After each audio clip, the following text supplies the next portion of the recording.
Hello, everyone. Welcome to the webinar with Timo and Spencer Lynx. Thank you very much for all joining us this evening. Just a few housekeeping things to start with. All of the this is all being recorded. So if you want to change your name or anything right now, please do so. The recording will be emailed to everyone tomorrow. Once it's emailed to you, you can obviously watch it back as many times as you want, and we'll be sending out clips and some quotes and anything like that. If you have a question, please type it in the chat as we go. There will be a short question and answer section at the end. The format of the webinar will be sort of 20 minutes, myself and Donna chatting away. And then, yeah, we'll get to some questions at the end, hopefully. So yeah, if you have a question, please put it in the chat and we'll have a look at it at the end. If we don't manage to get to your question, we will email you the answers tomorrow in the sort of big overview of everything. So hopefully that's all okay. Donna, if you can start your video, please. Hopefully that's allowed for you at the moment. Yeah, perfect. Perfect. Okay, so Donna's obviously in a slightly better place to answer this first question about what is Spencer Lynx. So Donna, if you could answer what is Spencer Lynx and sort of how did the idea all come about? Sure. Hello, everybody. Some familiar faces and names out there. Myself and two other mums were volunteering at the main Spencer Club. And we felt like we wanted to make the club a bit more representative of our local inner city community. So both in terms of having a greater percentage of our members from state schools and also from increasing the ethnicity diversity in the main Spencer Club. So we had a bit of a think about how we would do this. Our initial thought was to set an hour of pitch time aside first thing on a Sunday morning, invite everybody who wants to come down, have a go at hockey. But we kind of figured, why would people come? Who's going to come? Who's going to think, yes, I want to do hockey? Who doesn't already know about hockey? We've got a huge waiting list at Spencer. I think we would have just got lots of people who already knew about hockey come down and not the people we were actually trying to reach. Another option was to run something in schools. So approach a local state school, run something in their PE session, maybe do 6 weeks in a term, or do an after school club. But we spoke to other people who were already running outreach programs, and they said, although this was successful, they were able to introduce hockey to hundreds, maybe thousands of people who had never come across it before. It wasn't translating in the long term into more people playing hockey at the clubs. So it was a very short-term fix. People would be signing up for the after-school clubs because they wanted some more childcare, and that was their main reason for doing it, and there was no interest for continuing otherwise. So what we decided to do was to set up a separate club, basically a satellite club. We would invite children from lots of different schools to come together into that club. And we would give them 2 years of hockey training. The idea behind the 2 years was that we hoped their hockey skills would be pretty good after 2 years. They would know all the other people in the club well enough after 2 years that there would then be a critical mass of children who could all transfer to the main Spencer Club at the same time. So then on their first day, they would look around and say, oh yeah, I know you, I've been playing hockey with you for 2 years. And they would have the confidence that they knew what they were doing on a hockey pitch, that they would find it easier to assimilate into the main club.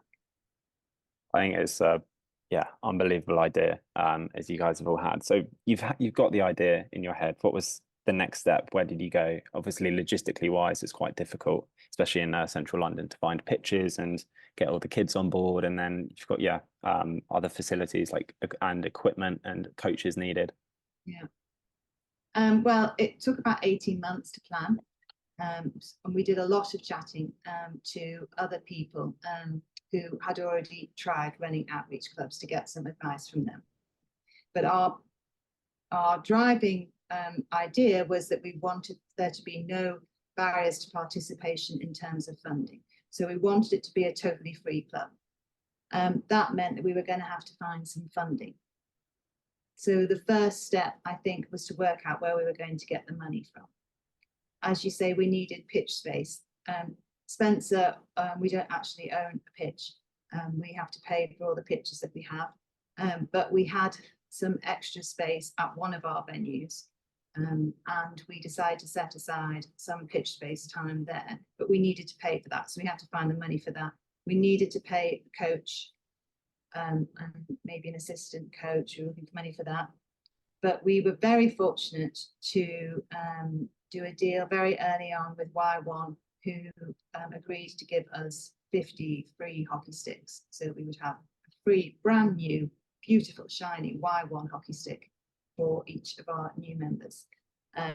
Opro agreed to give us free mouth guards for everybody.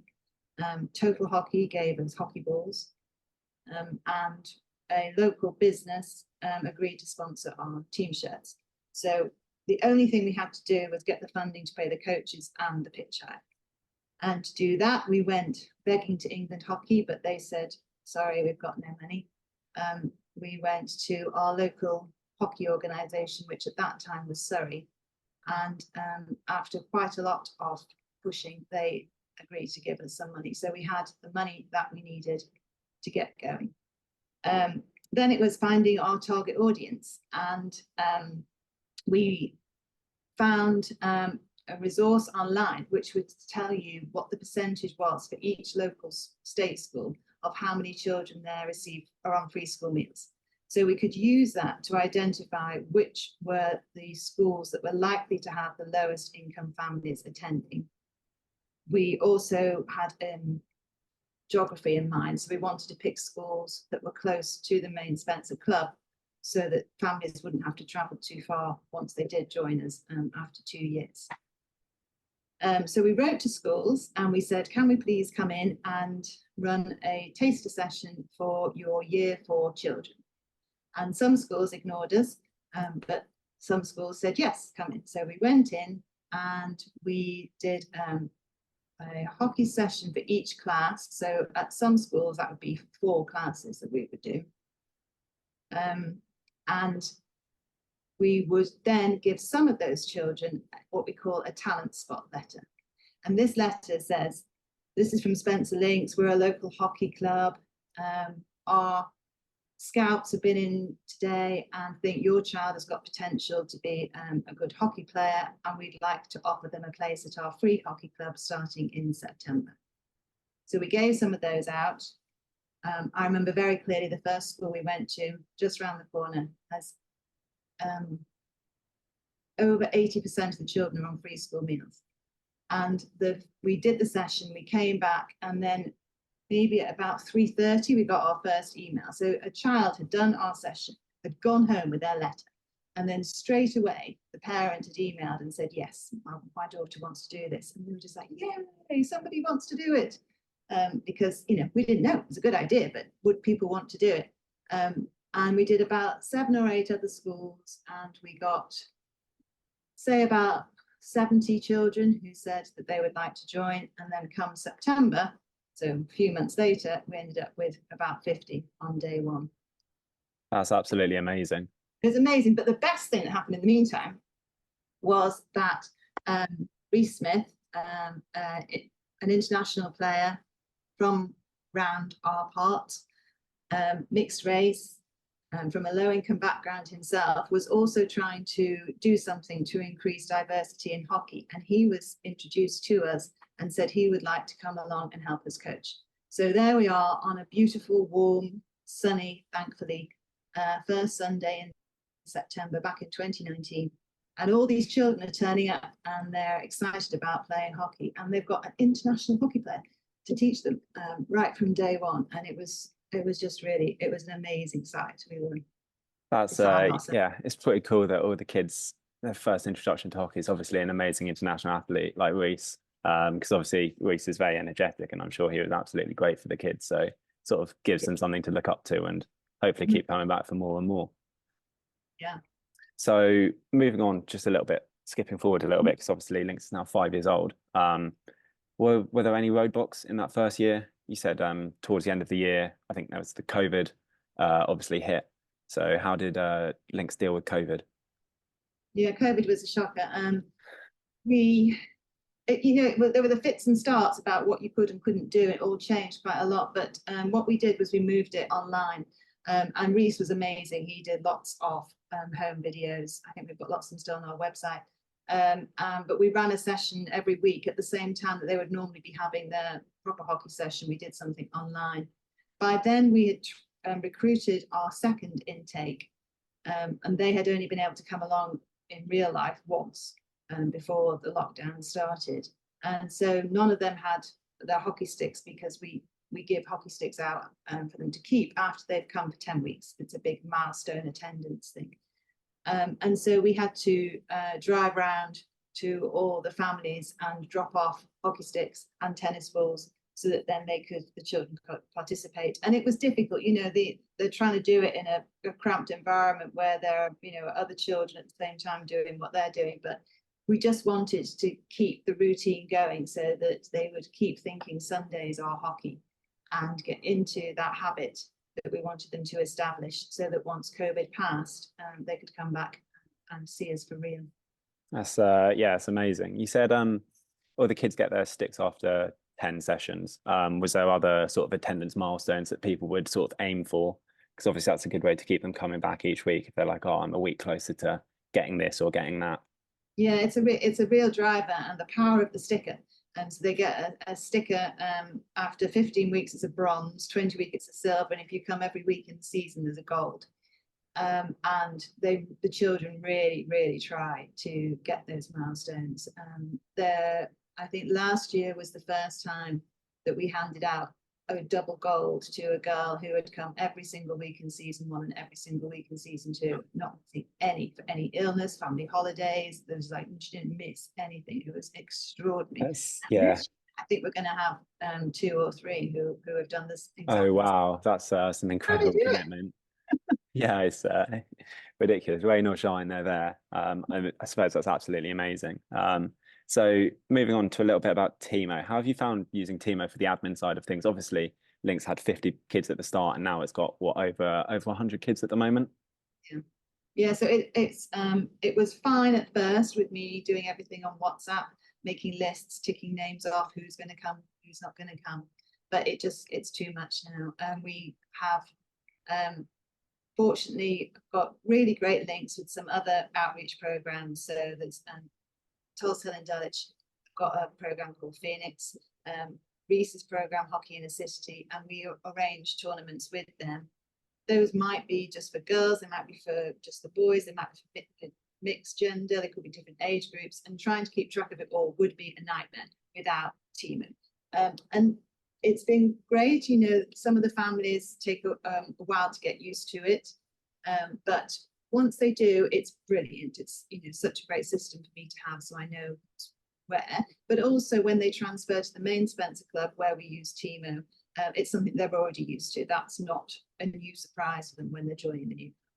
I suppose that's especially handy in the area that you are, because lots of the hockey clubs around Southwest London also on Teamo, such as Wayfarers, Richmond, Teddington, Surbiton, to name a few.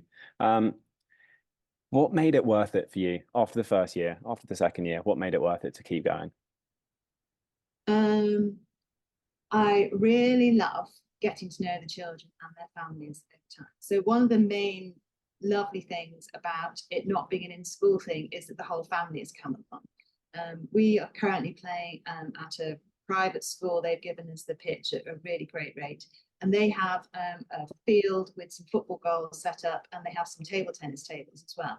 So on a Sunday, if it's nice weather, the families come with all the siblings. And so some of them will be knocking about in the football, some of them playing table tennis, and it's a really lovely community feel. And what you see over the course of the 2 years is the parents start chatting to each other. So then you've brought together whole families, not just the individual children who are playing hockey, who have forged these friendships. And then moving on to the main club, there's one family in particular who their son is now playing county hockey.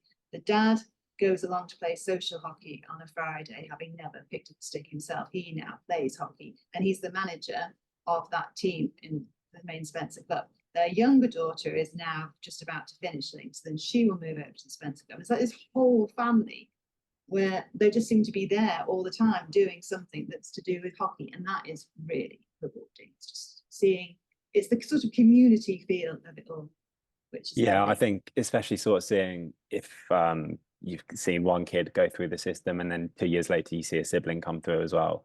You can just see, you can obviously tell if they've been told good things by the siblings and they turn up all really excited and things like that, I'm sure. Yeah. When did you see things start to snowball? Because obviously now Lynx has been, it's won some Wandsworth Awards. It got one of the trustees, Marcia, was BBC Unsung Hero. So when did you see things start to snowball? I think the BBC award was a big thing. We put Marcia forward in the knowledge that if she won, it would really help us with publicity. And it did. So it got England Hockey notice. That was a big thing. So then they did find some funding to help us, and they were a bit more supportive and encouraging, which was lovely. You know, we were very grateful for that.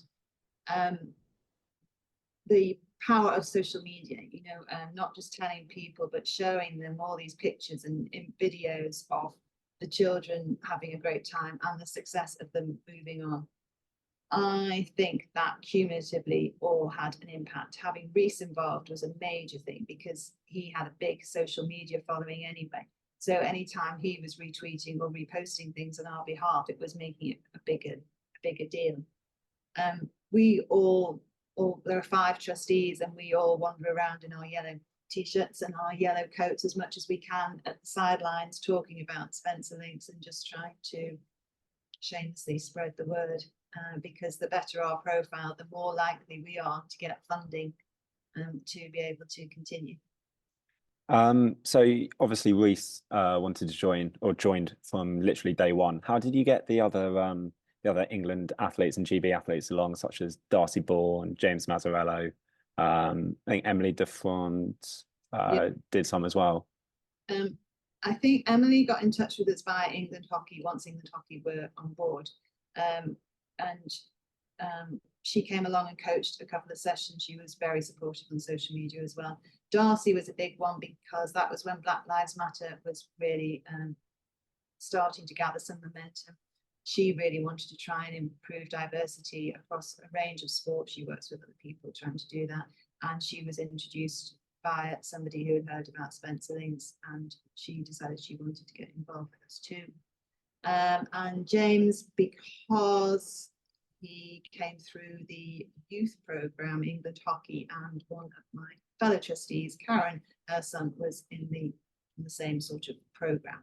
So she was just wandering around with her yellow coat on and trying to convince him to come along and help. And that has been amazing to have the goalkeeping aspects and getting children to try out goalkeeping every now and again. Yeah, I've seen from some of the videos, it looks like the kids are absolutely loving it, just kicking the ball in the big pads and yeah, massive smiles on their faces. Yeah, that's a fun. So where was Lynx today?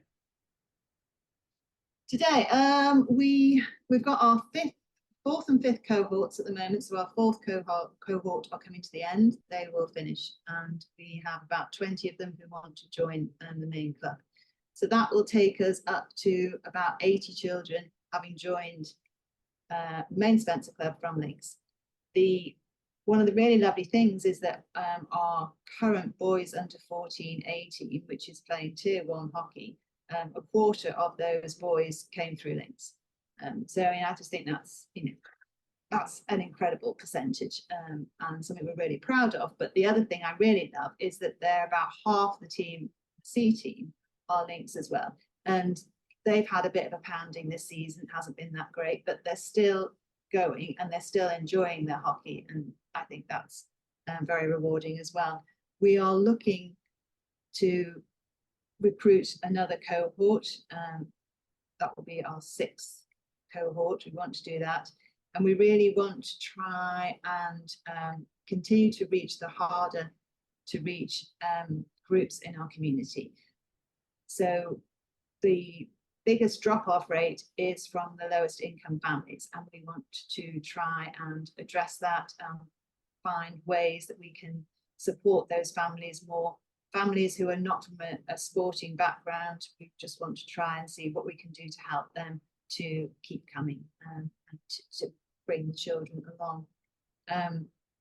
We have had a different program this year, so working with a local private school, Ibstock Place, we started a project with them, and we're hoping to run it again next year. And the lovely people at Barnes Hockey Club have said that they will offer 20 of those players subsidised places to join Barnes Hockey Club. So I mean, that's fantastic as well. We can go off in that direction. And ultimately, what I would really like to see happen is this full circle come about, whereby children who have left the Lynx programme go off and do their coaching training or umpire training, and then come back to Lynx and coach the next generation. So then it can just be this never-ending loop that's introducing people to hockey, and they play it, and they come back and they teach it to other people. I was going to say, at the moment, are you sort of relying on ex-Spencer players or current people playing at Spencer in different age groups, maybe doing a Duke of Edinburgh, sort of to help out on the weekend? Yes, and lots of begging. Yes, we have some very we have amazing coaches. It's a very well structured, thought out program for 2 years, because we want these children to develop really good skills. But also, yes, we started out with a rota of volunteer parents from Spencer who would agree to do 1 or 2 sessions during a season. And we have, like you say, the Duke of Edinburgh volunteers, the young leaders who go through the programme at Spencer, people who've come back from university, gap year students, whoever we can to get them involved. If anyone has any questions, please drop them in the chat at the moment and we can answer them. For now, Donna, can I ask, what is you've touched a little bit on it, but the biggest challenges that you're currently facing? Is it just trying to find more kids to join from sort of lower income backgrounds? It's not the getting them to join, they're very keen to join, it's the getting them to keep coming, and they're probably the families with the biggest challenges anyway, and hockey is not going to be top of their list, but it's, yes, trying to find ways to convince them to keep coming. Another challenge is the funding, always the funding. Some funds, they don't like repeat funding, so they will give you money for a year and you write back to them and say that we've been fabulous, look how well it's gone. They go, brilliant, but you're just going to do the same thing again, so we don't want to fund that. This makes no sense to me. I think, well, you know, look, we've shown we've done it well, it's working. Fund us again. So funding is a challenge, and always having enough coaches. I think it's a problem across the sport in general, right? There just aren't enough hockey coaches. Have you found that, despite funding might be very difficult, is sponsors slightly easier to find now you've sort of found your feet a little bit more? Yes, I mean, that's definitely true. You know, we've got a good social media presence. I think people would like to be associated with us. So yeah, that's working out, but we need so much more. I guess we get more, we want to do more every year. Like, we want the children to be warm. So this year, part of the funding we applied for, which our local council gave us, was to give everybody base layers. So instead of trying to play hockey in these massive, you know, coats, they can be like everybody else and just have your little t-shirt on, but a base layer underneath. I mean, yeah, it's sort of something you'd never really think of. I mean, as I've spent lots of years standing on the side of a hockey pitch wearing some massive coats, so yeah, not really had that issue myself. But yeah, it's a very good thing to introduce. Alex has asked, finding coaches who are available during the day to go into schools is a challenge. How did you overcome that? Because we don't go, the only time we go into schools is for the talent spot sessions, and those are always, well, mostly done by Charlotte, who has daytime availability on some days. So she's one of my fellow co-founding trustees, and so she runs almost every single session. Other people who come to help are people who are back from university. So we run those sessions primarily in June and July. And if you know anybody who goes to a Scottish university, they tend to be available at that time. Very good, yeah. So they're good people to know. Yeah, I think obviously having Charlotte as one of the other co-founders who I've looked into a little bit, she's a qualified coach as well, isn't she? So she sometimes helps on the weekends with you. Obviously, yeah, very, very energetic and supportive of everyone all of the time. So I think, yeah, fairly lucky in that respect. Um, Lemmy has asked, what have you found to be the most effective ways of supporting those families with the greatest barriers to attending? Uh, a lot of communication, for which Teamo has been really great. They know that they can communicate via that app one-on-one. So if somebody hasn't come for 2 weeks, I get in touch with them and I'll say to the family, is there any reason why you're not coming? Is there anything we can help you with? Your child is doing really, really well. We would like them to continue coming. They are 5 weeks off getting a stick. So, please coming. We also go via the schools. So if somebody hasn't been coming, we'll get in touch with the school and say, can you please give them some encouragement from your end and to try and get them to come back. Sometimes it works, and sometimes it doesn't, and it's just painful and it's horrible to see the children that most need it stop coming. But there is one girl who did stop coming, and then we managed to encourage the family to bring her back, and she's now one of the people who's playing county level. So you win some, and you take those wins, and you just try not to be too brokenhearted about the points that we've lost along the way. But it is something we need to do better, I think. You mentioned as well the big change of communications using Teamo. Obviously, beforehand, you were using WhatsApp. Was it slightly frustrating for the trustees, potentially if they were on holiday or something like that, getting bombarded with several messages that might be fairly explanatory through using Teamo? Yes, definitely. But not the rest of the trustees. They only have my phone number. It's only me that they're getting in touch with.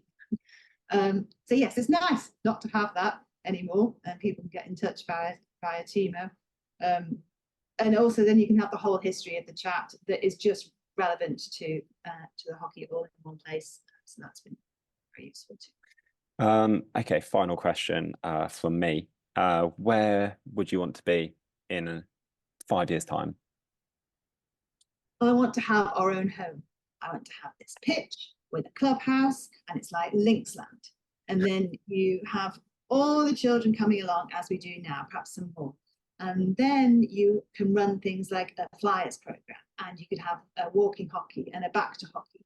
But apart from that, then you could run other community things, anything. And so Lynx is the reason why people have come there, but it's not, hockey isn't the only thing they end up doing. And we would have our director of hockey, and they would be running it all, and they would be working with us for 10 years. I mean, that's very ambitious, and I wish you all the best. I want to just thank everyone for coming this evening and listening to Donna talk so passionately and so well. Obviously, got a vast amount of knowledge there, Donna. So thank you so much for that. And if you have any other questions, please just type them into the chat now. I will download the chat history and make sure tomorrow in the email you will all get all typed up answers to the questions. So if you have any other questions, please put them in the chat. Otherwise, thank you very much for attending. And hopefully I will be speaking to all of you soon. So yeah, Donna, thank you again. You are absolutely amazing. Everyone else, I hope you have a lovely evening, and I will, yeah, you'll hear from me soon.